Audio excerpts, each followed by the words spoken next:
담보물권은 원래 우리가 공부를 할 때요, 뭐를 해야 되냐면 사실은 저당권을 제일 먼저 공부해야 돼요. 담보물권. 우리가 이제 강론계약물권법 강론을 보면 지상권, 지하권, 전세권, 유치권, 질권, 저당권이 있잖아요. 사실 그것은 저당권을 좀 빨리 공부를 했어야 되는데요, 다음에 이제 공부를 할 때는 저당권을 먼저 공부할 거예요.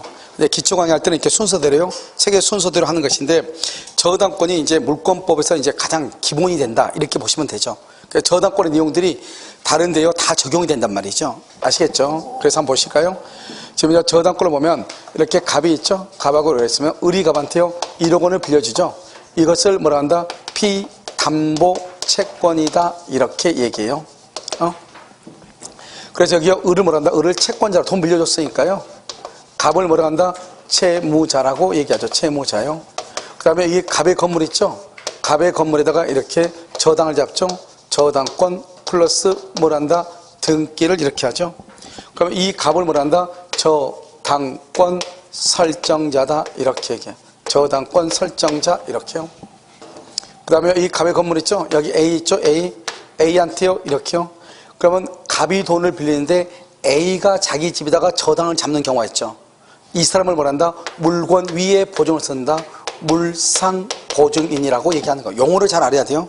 물상보증이란 말의 뜻은 별거 아니에요. 뭐가 물상보증이죠? 채무자가 돈을 빌리는데 자기 아파트에다가 저당 잡아준 사람이죠. 형이 돈을 빌리는데 동생이 자기 아파트에다가 저당을 잡아준 사람이죠. 그것을 뭐라고 한다? 물권 위에 보증을 썼다. 물상보증이다, 이렇게 얘기를 하는 것이죠. 그 다음에요, 보통 이 채권자죠. 이 채권자가 저당권자가 되는 것이죠. 채권자가. 여러분 여기서 보면 저당권 설정자는요, 채무자가 될 수도 있고, 누가 될 수도 있고, 물상보증인이 될 수도 있죠. 잘 봐. 그런데 저당권자는 누가 된다? 채권자가 저당권자가 되는 거예요. 알겠죠? 그런데요, 이 피담보 채권을 뭐란다? 이것을 주된 권리라고 얘기하고요. 그 다음에 이 저당권을 뭐란다? 종된 권리라고 얘기하는 거예요. 우리가 주하고 종을 지금부터 설명을 해.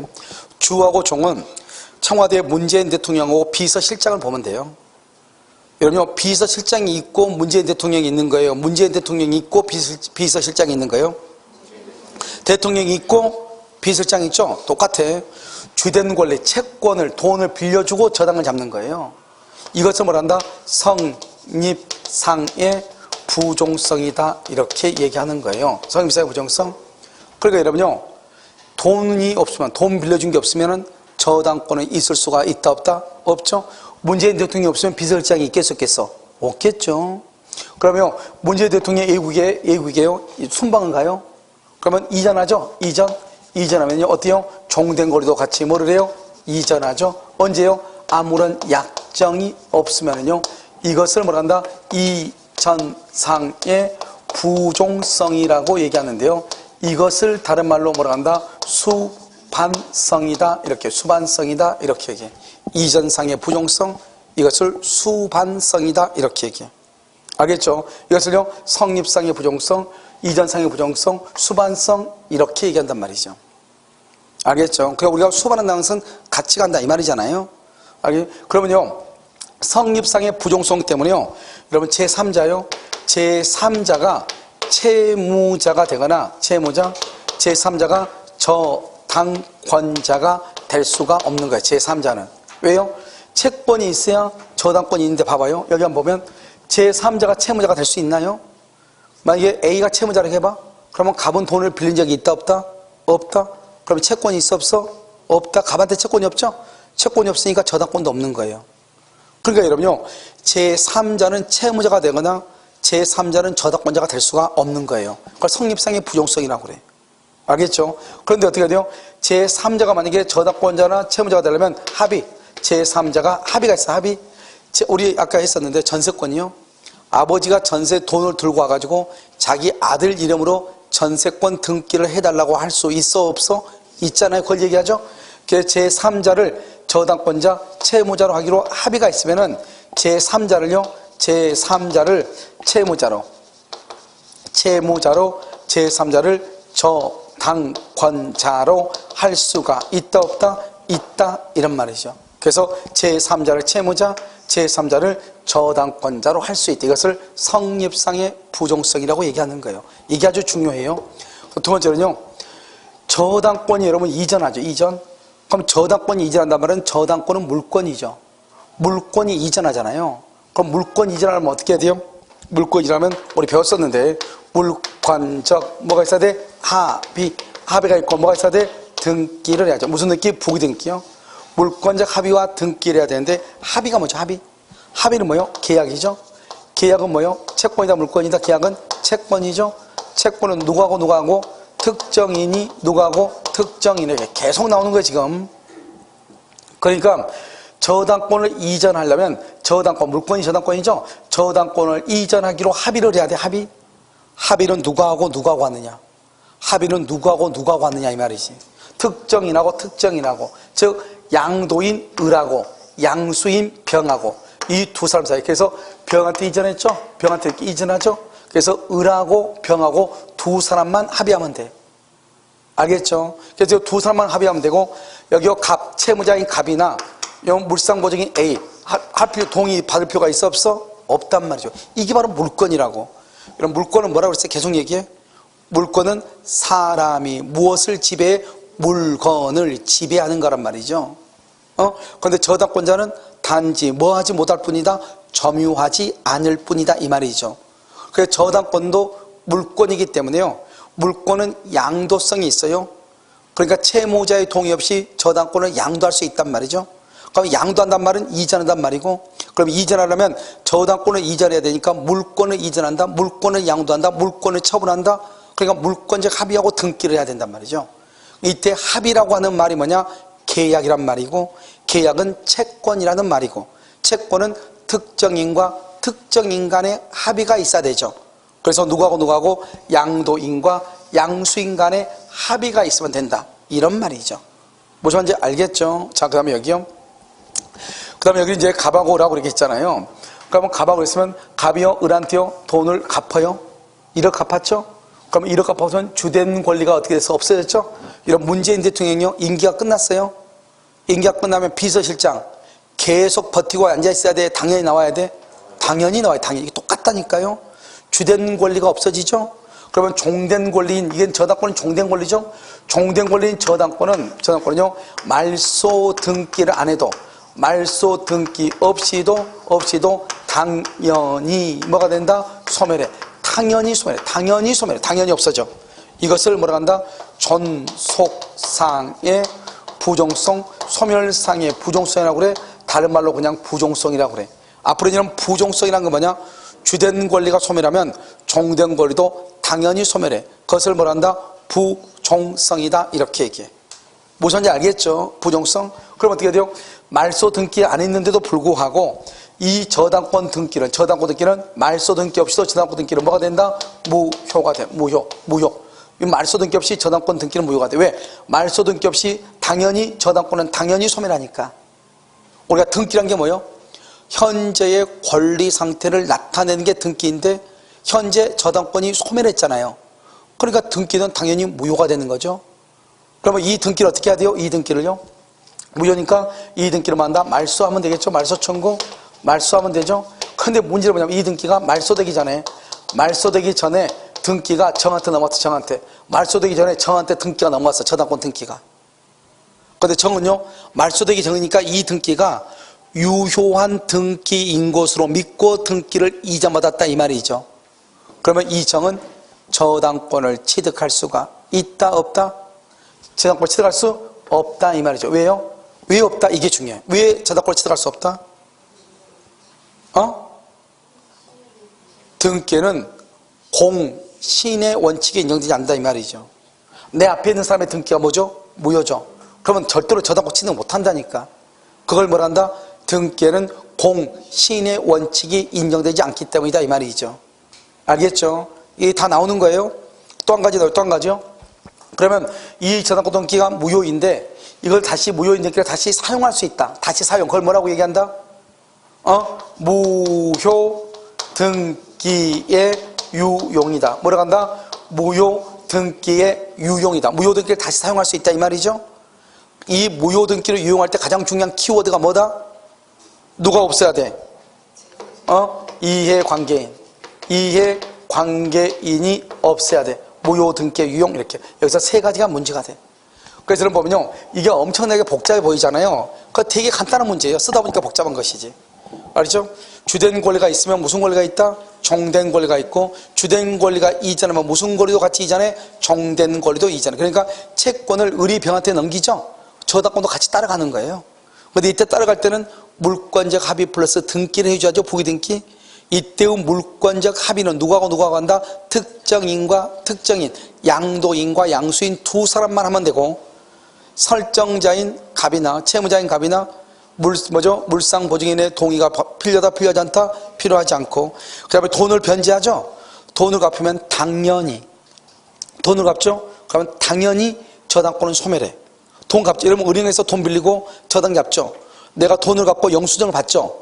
그러면 그 저당권 등기를 말소하든 안 하든 저당권은 자동적으로 없어지는 거예요. 그러면 그 등기는 유효이다 무효이다? 무효이다. 나중에 시간 날 때 등기를 말소하면 돼요. 말소하기 전에 그 등기를 누가 이전받았어? 이미 무효인데, 그래도 그 사람은 저당권을 취득할 수가 있다 없다? 없다. 등기에는 무엇을 인정하지 않는다? 공신의 원칙이 인정되지 않는다. 그런데 이 저당권 등기가 무효인데 말소가 되기 전에 이 저당권 등기를 다시 사용하고 싶어요. 그것을 뭐란다? 무효등기 유용이다. 무효등기 유용을 하기 위해서는 누가 없어야 돼요? 이해관계인이 없어야 된다, 이란 말이죠. 아시겠죠? 이것을 우리는 무효등기 유용이다, 이렇게 얘기를 하는 것이죠. 알겠죠? 자, 이제 뭐가 있냐? 불가분성이라는 게 있어요. 불가분성. 우리 지금 여기요, 수반성 했고 부종성 했죠? 불가분성. 불가분성은 뭐예요? 돈 다 받을 때까지. 불가분성이죠? 그 다음에 뭐가 있다? 가장 중요한 물상대위가 있어. 물상대위. 이게 이제 중요한 물상대위요. 물건 위에 대신 위치를 점한다, 이 말이죠. 물상대위는 무조건 하는 게 아니에요. 물상대위는 딱 세 가지. 이 물건이 멸실되거나 훼손되거나, 훼손, 공용징수가 됐을 때 멸회공이라고 얘기해요. 다시 시작.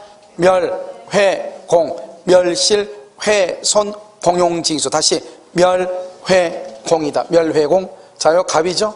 갑이 있고 여기 을이죠. 을이 갑한테요 1억을 빌려줬죠. 1억을 빌려줬죠. 그러고 나서 갑의 건물에다가요 뭘 한다? 저당을 잡죠. 저당권 플러스 뭘 한다? 등기. 이렇게 저당권 등기. 자, 저당권 등기를 하죠. 등기. 그래서 여기요 저당권 등기, 이렇게 등기를 했단 말이죠. 그러면 저당권은 물건이죠. 그럼 여기서 저당권 봐봐. 저당권은 물건이죠. 물건은 뭐다? 물건은 사람이 누구죠? 여기 을이죠. 뭐를요? 물건을 뭐 할 수 있다? 지배할 수 있는 권리죠. 그런데요, 이 건물이 멸실됐다잖아요. 멸실, 훼손, 공용징수, 수용됐다 이 말이죠. 그래서 이걸 멸회공. 이렇게 나는 약자로 따는 거 되게 싫어하는데 이건 어쩔 수 없어. 법에는 딱 세 가지만. 멸회공, 멸실, 훼손, 공용징수만. 멸회공. 알겠죠? 이 세 가지만 얘기해. 그러니까 이거 뭐가 안 된다? 뭐는 안 돼요? 매매대금이요? 매매대금이 있어 없어 지금? 없죠? 차임, 월세. 차임에 돼 안 돼요? 안 돼. 그래서 이건 안 되는 거예요. 우리 시험이 가면 나왔잖아요. 여기서 중요한 것은 멸회공이에요. 세 가지만. 매매대금 안 돼. 그래서 이 건물이요, 멸실에서 공용징수. 멸실됐다, 멸실되면 어떻게 돼? 물건이 멸실되면 지배할 게 있어 없어? 없죠. 그러니까 결국 물건이 있어 없어? 없죠.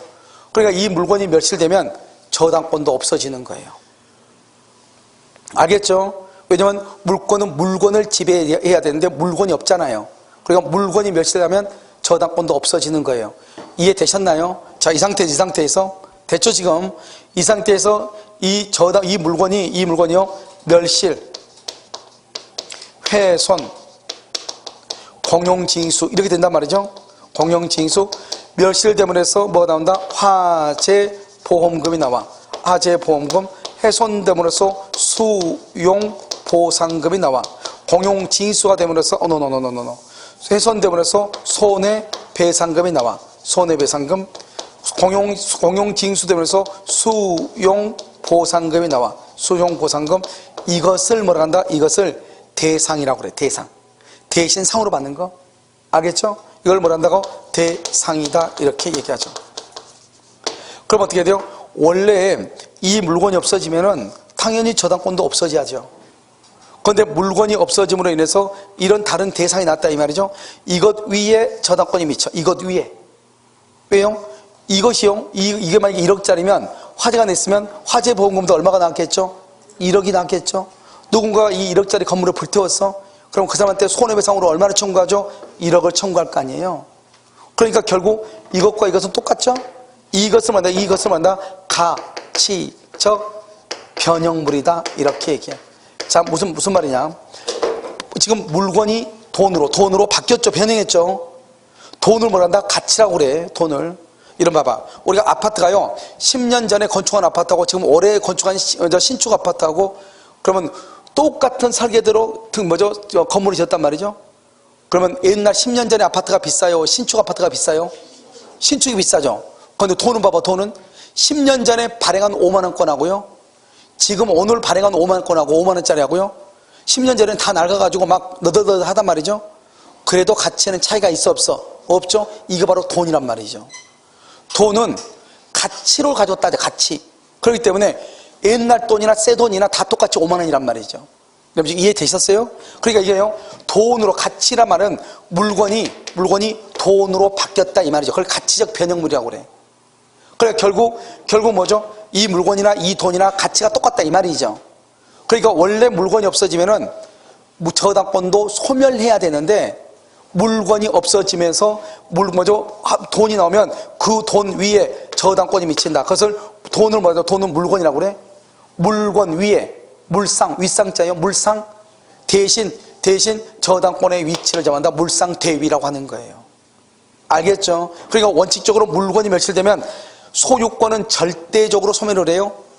그런데 저당권은 절대적으로 소멸한다 안 한다? 안 한다 이 말이죠. 안 할 수도 있다. 원래는 소멸하는데 가치적 변형물이 있으면 소멸하지 않을 수도 있다 이 말이죠.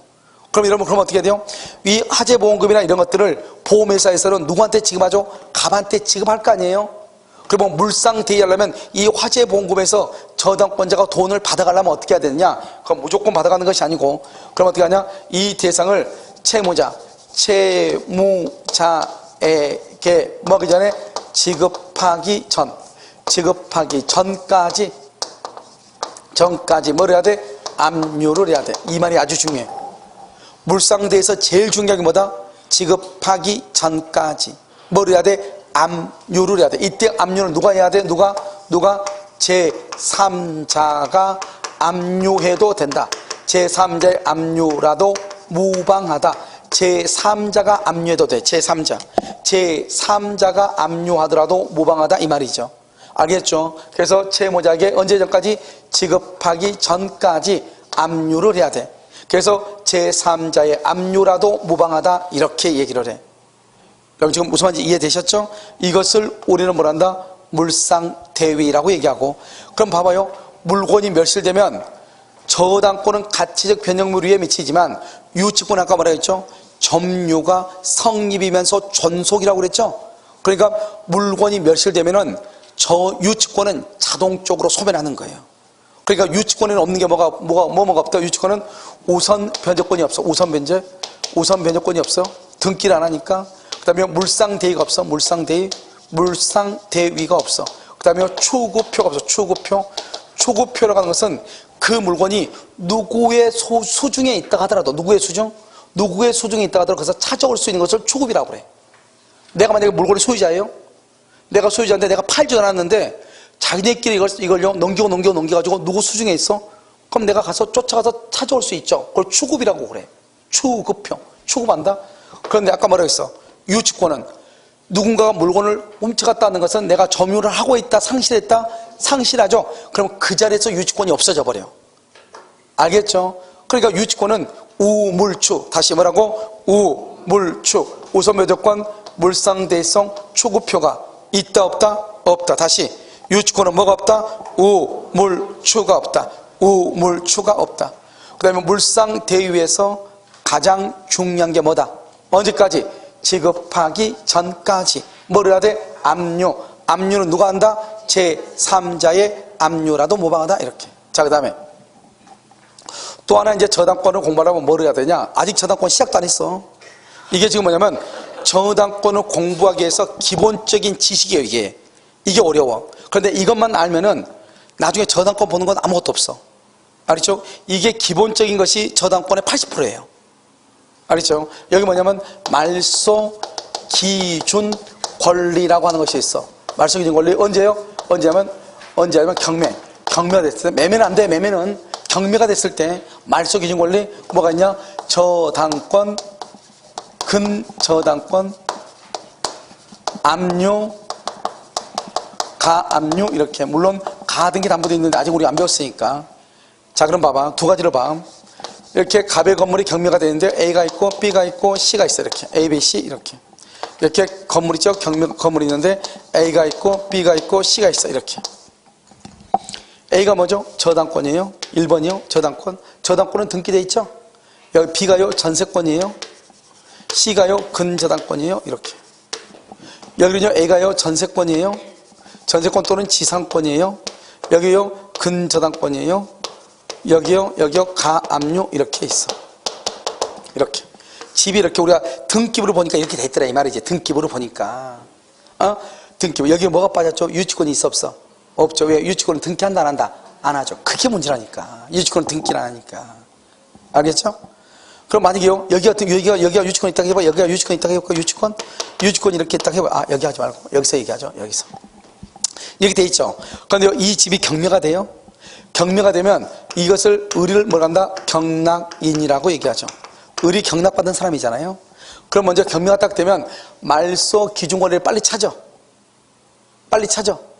알겠죠? 이게 저당권, 근저당권, 압류, 가압류가 어디가 있나 빨리 찾아. 여기서. 어디가 있어? 저당권이 있네. 여기는 아니죠? 여기 근저당권이 있네. 이렇게 두 가지. 여기 빨리 찾아. 여기 어디가 있어? 근저당권이 있네. 또 가압류가 있네. 이렇게. 알겠죠? 두 개 지금 찾았죠? 좀 잠깐 설명을 해. 우리가요, 가처분하고 여기 가압류하고 지금부터 내가 설명을 해. 가압류하고 가처분이고 가압류죠? 가처분이라고 하는 것은 뭐냐면 가압류부터 먼저 가압류는 돈에 관한 것. 내가 갑을요, 의리 폭행을 했어. 그럼 손해배상이 나왔죠. 돈. 학원 수강료 나왔죠. 돈. 급여 월급 나왔죠. 돈. 빌려준 돈, 보증금, 권리금 다 돈이죠. 돈에 관한 것은 다 뭘 한다? 가압류를 해. 가압류. 돈에 관한 것은 가압류. 돈 못 받은 게 있죠? 아무튼 어떤 종류든 관계없이 돈 못 받은 게 있어. 그럼 무조건 가압류. 알겠죠? 돈 빼고 나머지는 다 뭐를 해? 가처분을 해. 가처분.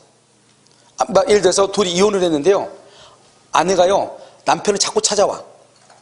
요즘 여자들이 세니까 여자들이 찾아와. 남편은 찍소리 못해. 알겠죠? 찾아와. 그럼 뭘 한다? 남편이요 귀찮으니까 오지 말겠는데 계속 와. 계속 오면 어떻게 해야 돼요? 접근 금지를 해야 되겠죠? 접근 금지. 가압류를 해. 가처분을 해. 가처분을 하죠. 가처분. 왜? 돈이 아니니까. 이해됐죠 지금? 돈이 아니니까 학원에 오지 말라고 그랬어. 계속 학원을 와. 오지 말라고 했는데. 그러면 출입 금지 처분, 가처분을 해야지. 가처분. 왜? 학원 오는 것은 뭐죠? 돈이 아니잖아요. 이걸 얘기한단 말이죠. 마약하고 운전하면 돼? 안 돼요? 안 돼. 마약해가지고 눈이요 횟가닥 뒤집혔는데 운전하겠다는 거예요. 그럼 운전대 못 잡고 해야 되겠죠. 가압류한다, 가처분한다. 가처분이죠. 운전금지 처분, 가처분. 알겠죠? 돈. 월급을 안 준다? 아무튼 돈에 관한 건 무조건 다 뭐다? 가압류를 하는 거예요. 그래서 가압류는 봐봐. 가압류는 압류를 하기 위해서 우리가 가등기 했죠. 가등기 할 때 가가 뭐라고 그랬죠? 미리 예비했다 이렇게 얘기했죠. 그럼요, 미리 예비했다. 여러분 근데 얘기하고 싶은데 그 요약 강의 듣고 있어요? 요약 강의를 100번 들어야 돼. 알겠죠? 자, 그래서 여기는 우리가 가등기는 진짜 등기를 하기 전에 미리 이 말이죠. 가압류도 압류를 해야지 경매를 할 수 있거든요. 압류를 하기 전에 미리 그걸 가압류라고 그래. 일단 어떻게 해요? 돈을 안 갚아. 근데 땅이 있어. 팔고 도망가면 어떡할 거야? 내가 소송하면 보통 2년 걸리는데. 그래서 소송을 하면서 동시에 가압류를 거는 거예요. 가압류 걸지 않고 소송한 사람이 있어. 그걸 뭐라 한다? 돌았다고 그러는 거예요. 알겠죠? 그러니까 가압류를 걸면서 소송을 해. 무슨 알겠죠? 그래가지고 나중에 판결문이 나와. 그 판결문을 가지고 이제 집행법원에 가서 경매를 청구하죠. 그러면 이제 그 가압류에 의해서 뭘 한다? 압류가 떨어져. 압류가 되면 그때부터 경매가 시작되는 거예요. 알겠죠? 그러니까요, 가압류는 나중에 압류하기 위해서 미리 이 말이죠. 미리 뭐 했다? 찜해놨다 이 말이죠. 왜? 나중에 판결문을 받아와가지고 만약에 압류를 딱 하려고 하면 이미 그 안에 다 저당권, 전세권 다 있으면 내가 맨 꼴찌가 되잖아요. 미리서 내가 찜해내 놓는다 이 말이죠. 그것을 뭐라 한다? 가압류라고 얘기하는 것이다. 자, 됐죠 지금? 이제 다 됐다고 생각하고 지금 봐. 그럼 여기서 이제 어떻게 되냐? 이 둘 중에서 어디가 제일 위에요? A죠? A가 말소가 되는 기준이야, 경매가 되면은. 그래서 거기서요, 등기부에 1번부터 전부가 다 소멸해버려. 전부가 소멸해, 등기부가. 그러니까 이러면 어떻게 해요? 경매를 딱 들어가려면 항상 뭘 물어봐야 돼? 1번이 누구냐고 찾아야지. 1번이 누구냐? 1번이 전세권자다? 그럼 골치 아파. 1번이 임차인이다? 골치 아파. 알겠죠? 1번이 전세권자다? 굿이야. 왜요? 경매가 되면 밑에는 볼 필요가 없어. 1번 이하는 다 없어지니까 니네 알아서 살아 이 말이지. 이 사람이 1억을 했어. 그런데 경매 대금이 2억 5천밖에 안 돼. 2억 5천. 그러면 이 사람이 1억 가져가고 1억 가져가고 이 사람이 얼마 가져가? 5천 가져가고 5천 손해봐. 5천은 손해보는데 이 사람은 그냥 손해가 아니고 C는 갑이 다른 재산이 있는가 또 찾아. 거기에서 5천 받아와. 그건 10,000원 있고 다른 재산이 없어. 그러면 받아 못 받아? 못 받아. 다른 재산이 있으면 받을 수 있어. 알겠죠? 그럼 5천 받으려면 어떻게 해야 돼요? 5천 받으려면 여기 보면 이 사람 저당권이 없어진 상태에서 5천이죠? 그럼 5천을 벌면 먼저 일반 채권이야. 일반 채권이니까 그러면 어떻게 해야 돼요? 다른 재산 가서 돈 받으려면 또 5천만 원 달라고 소송을 해가지고 판결을 받아가지고 또 경매를 해야 돼. 알겠죠? 골치 아프죠? 여기 이제 여기 1, A, B, C가 있죠? 어디가 제일, 여기 말소기준 권리가 B하고 C죠? 어디가 제일 위에요? B죠? 아니 여기 두 개 중에서 이것 중에서 제일 높은 건 어디예요? 최선순위라고 그래. B죠? B가 말소 기준이야. B 이하만 없어져. B하고 C만 없어져. 이걸 소멸주의라고 그래. B하고 C만 없어져. 그럼 어떻게 돼요? 이런 것들보다 더 위에 있는 거 이놈 전세권하고 지상권은 소멸한다 안 한다? 소멸하지 않아. 소멸하지 않으면 이걸 뭔다? 경락인이 인수의 책임을 져. 그걸 인수주의라고 그래. 경락인이 책임을 지는 거예요. 만약에 여기 전세권이 1억이고 1억이다?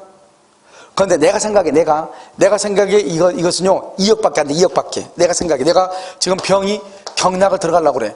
그런데 내가 생각에 2억짜리밖에 안 된단 말이죠. 그러면요 이 사람은요 지금 경매가 시작되는데요 채권 최저 경매 가격이요 감정평가기에 3억이에요 3억 원의 경매에 들어가면 돼 안 돼? 돼? 그럼 난리가 나죠. 3억에 들어가면은 내가 1억도 책임져야 되는데 그럼 나는 얼마 주고 산 거다?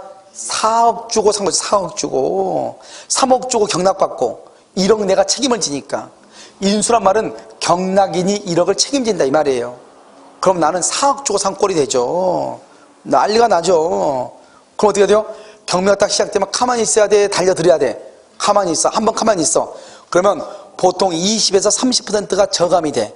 경매가 누구도 아무도 안 들어왔다 그러면 걔는요 미친놈이에요. 알겠죠? 들어온 사람 없다고. 그럼 어떻게 돼요? 3억인데 20%가 깎여. 2, 3은 6, 6천만 원이 깎여. 그럼 두 번째 경매할 때는 2억 4천부터 또 시작을 해. 알겠죠? 그래도 누가 들어간 놈이 있어 없어? 없어. 또 20%가 또 깎여. 2억 4천이니까 얼마다? 4,800만 원이 또 깎여. 알겠죠? 그러면 이제 들어가는 거죠. 이제 그때. 무슨 말인지 알겠죠? 그러면 이제 얼마가 됐죠? 지금 1억 9,600인가 밖에 안 되죠? 그러니까 이제 그때 이제 들어가는 거죠.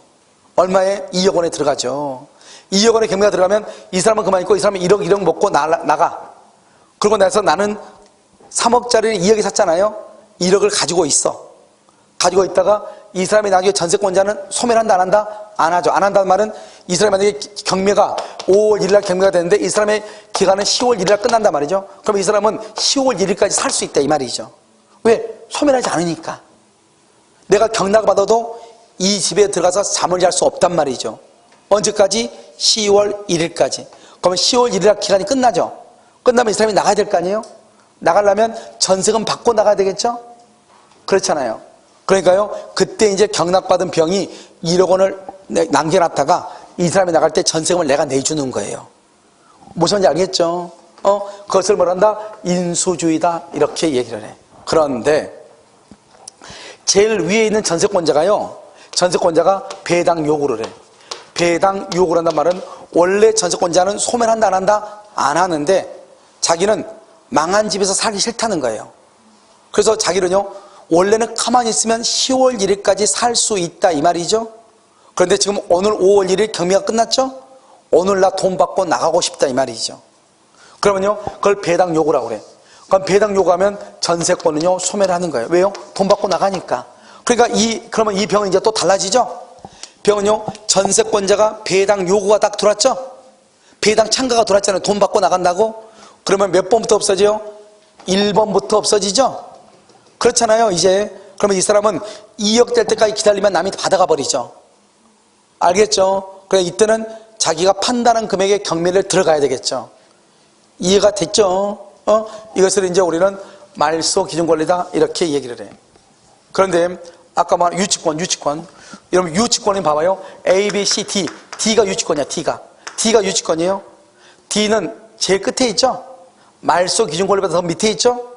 그래도 이 D는 유치권은 소멸한다 안 한다? 안 해. 소멸한다는 것은 등기부의 을구에 있는 것을 말소한다는 말이 돼. 말소. 여기 이 D는요. D는 말소할 게 없잖아요. 왜? 유치권은 뭘 하지 않으니까? 등기를 하지 않으니까. 무슨 말인지 알겠죠? 그것을 얘기해. 그래서 유치권은 언제나 인수주의다. 그 다음에 여기서 이제 우선 변제권. 우선 변제권이라고 하는 것은 뭐냐면, 우선 변제는 매각대금, 경매대금이죠. 매각대금에서 순서적으로 나눠가죠. 순서적으로. 무조건 돈 나누는 게 아니에요. 제일 먼저 경매대금에서 뭘 빼냐? 저당권 실행 비용을 빼는 거예요. 저당권 실행 비용을 제일 먼저 빼. 제일 먼저. 그다음 두 번째요. 제3취득자. 제3취득자의 비용 상환, 비용을 빼. 비용 상환 청구권. 그 다음에 뭘 보냐? 그러면요, 최우선 변제권이라고 하는 것이 있어. 알겠죠? 그 다음에 당해세가 있어. 당해세. 그 다음에 우선 변제권이라고 하는 것이 있어. 우선 변제권. 이런 순서 1번, 2번, 3번, 4번, 5번 이런 순서대로 경매대금을 나누는 거예요. 순서대로. 무조건 나누는 게 아니고. 그러니까요, 저당권 실행비용이라는 게 뭐죠? 보통 우리가 경매가 들어가면 감정평가 비용도 있고, 그 다음에 집행관이 어떻게 해요? 현장에 가서 조사도 해야 되고, 그 다음에 또 어떻게 돼요? 이해 당사자한테 송달도 해야 되고, 여러 가지 비용이 들어가잖아요. 그런 비용을 얘기하고, 제3취득자는 좀 이따 설명하고, 최우선 변제라고 하는 것은 서울 있죠, 서울시? 서울시에서요, 서울시에서 1억 1천 이하. 1억 1천 이하일 때는 3,700만 원을 제일 먼저 빼죠. 순서에 관계없이 우리가 서울시에 살잖아요. 서울시에서 임대차 보증금이 내가 1억이야, 1억에 있어. 보증금 1억원에 월세 500만 원에 있어. 그런데 이 집이 경매가 됐어. 그럼 내가 순서가 1번이고 2번이고 떠나가지고 제일 먼저 나한테 일단 얼마를 빼줘? 3,700만 원 일단 빼줘. 1억 중에서 3,700 일단 빼줘. 그럼 받을 돈이 나머지 돈이 얼마가 있어? 6,300이 남아있죠. 6,300. 그럼 6,300은 바로 못 받아. 언제 받냐? 당해세가 뭐죠? 당해세. 당해 부동산에 부과된 세금이죠. 당해세가. 해당 부동산에 부과된 거. 토지면 토지, 건물이면 건물에 부과된 세금 뭐가 있어? 재산세 같은 거 있잖아요. 재산세 같은 거. 알겠죠? 그 세금을 또 빼, 이제 여기서 또. 그러고 나서 이제 우선변제. 우선변제는 뭐냐? 우선변제는 저당권하고 근저당권하고요. 그 다음에 전세권하고요. 그 다음에 임차인요. 여러분, 임차인은 뭐라 하죠? 임차인은 확정일자 하죠. 확정일자. 들어봤죠?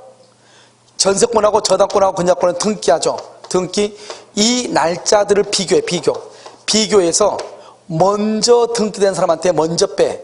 그러니까 여기서요, 임차인은 최우선 변제로 일단 1억 1천 이하의 이 보증금에서 3,700 받았죠. 아직 6,300 못 받았잖아요. 그것은 여기 와서 순서에 대해서 또 따져봐야 돼. 저당권이 먼저인지 전세권이 먼저인지 확정일자가 먼저인지 순서를 따져야 돼. 그러니까 순서를 따졌더니 여전히 내가 또 1번일 수 있잖아요. 그럼 내가 이 중에서 제일 먼저 6,300을 먼저 받는 거예요. 만약에 내가 꽁치면 어때요? 꼴찌면 어때요? 다른 사람이 받고 남은 돈이 있으면 그때 받아가는 거예요. 이것을 최우선 변제, 우선 변제, 이것은 어디서 우리가 배우냐? 이 두 가지는 어디서 배우냐? 주택임대차 보호법, 주택임대차 보호법 특별법에서 우리가 그걸 배우는 거예요. 무슨 말인지 알겠죠?